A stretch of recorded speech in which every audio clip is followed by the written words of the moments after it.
Hey, welcome in! Today, we're diving into a really fascinating idea, that there's a hidden blueprint for understanding history, and it's all centered around the ancient book of Daniel. The whole premise is that the past isn't just one random thing after another, but something way more structured. Think about how we usually picture history. It's a straight line, right? You have one event, then the next, and the next, just marching forward from way back then to right now. Simple, linear. But what if that's not the whole story? The source we're digging into today makes a pretty bold claim that biblical history, specifically, isn't random at all, that it actually follows this deliberate repeating pattern. You could almost call it a hidden blueprint. Now, the author has a term for this, a typologically constructed history. I know, that sounds super academic, but don't worry. All it really means is that history is built on these recurring patterns, where things that happen later are designed to echo things that happened earlier. The key word to unlock all this is typology. In this context, it's the idea that certain people or events in one period of time act as a model, or a type, for what comes later. So history isn't just rhyming, it's practically following a script. So you might be asking, where does this whole idea even come from? Well, the entire framework is built on a massive division of history into two big eras, and that dividing line is found in the book of the prophet Jeremiah. This passage right here is the bedrock.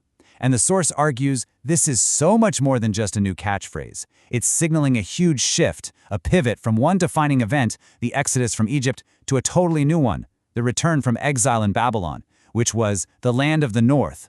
This is literally the start of a brand new epic. So this gives us two major eras, the former days and the latter days. And the source argues they're like mirror images of each other. Think of the former days as being hyper-focused on one nation, Israel, and their big story of salvation from Egypt. But then, in the latter days, the camera zooms out. The story is now about God's people scattered across a huge empire, and their new defining story of salvation from exile.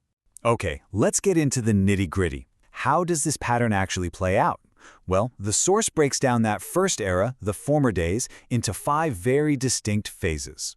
So this first cycle has 5 stages. First up, you've got the prophetic era. This is Abraham and the patriarchs living in the land with a big promise.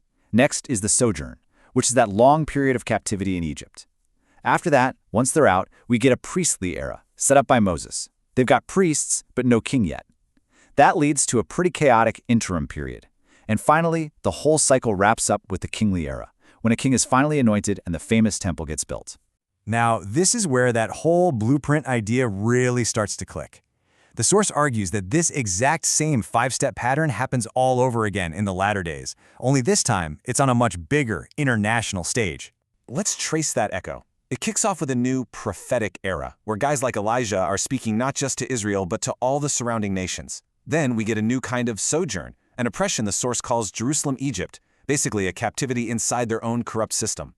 That's followed by a restored priestly era after the exile, then a new interim of corruption, and finally a new kingly era is announced. It's the same 5 steps, just bigger. And when you put the two cycles side by side like this, wow, the pattern just jumps right out at you.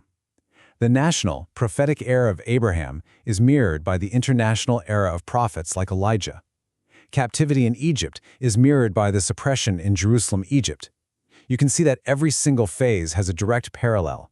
It really looks like the latter days are a deliberate echo of the former days. Okay, so seeing a pattern in the big picture is one thing. But you have to wonder, right? Does this model actually hold up when you zoom in on the tiny specific details of the stories themselves?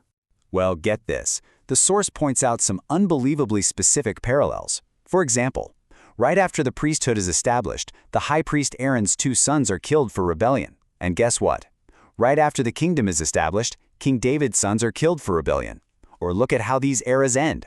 High priest Eli goes blind and his 2 sons are killed. At the end of the kingdom era, King Zedekiah is blinded and his sons are killed. Those parallels are startling. So this brings us to the big question, the whole point of this explainer. Where does the book of Daniel fit into this massive historical blueprint? Okay, so where's Daniel in all this?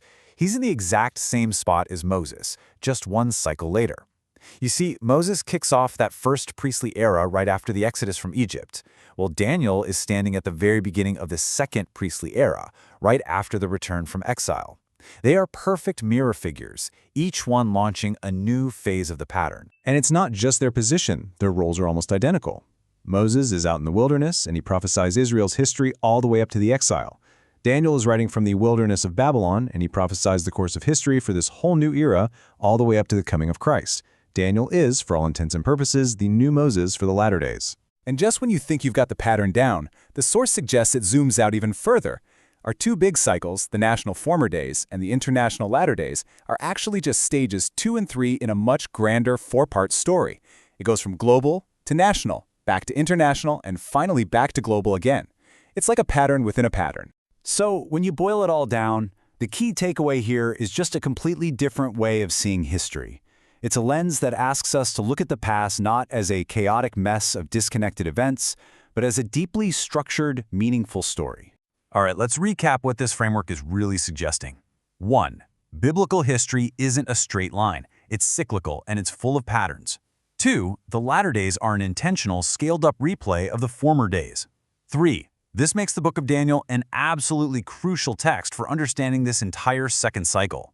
And 4, it means that prophecy isn't about pulling random predictions out of a hat, but about understanding how God works through these established patterns of history. And that's the thought I want to leave you with. If the past really is built on these deep, repeating patterns, what does that imply for how we understand not just history but the future as well?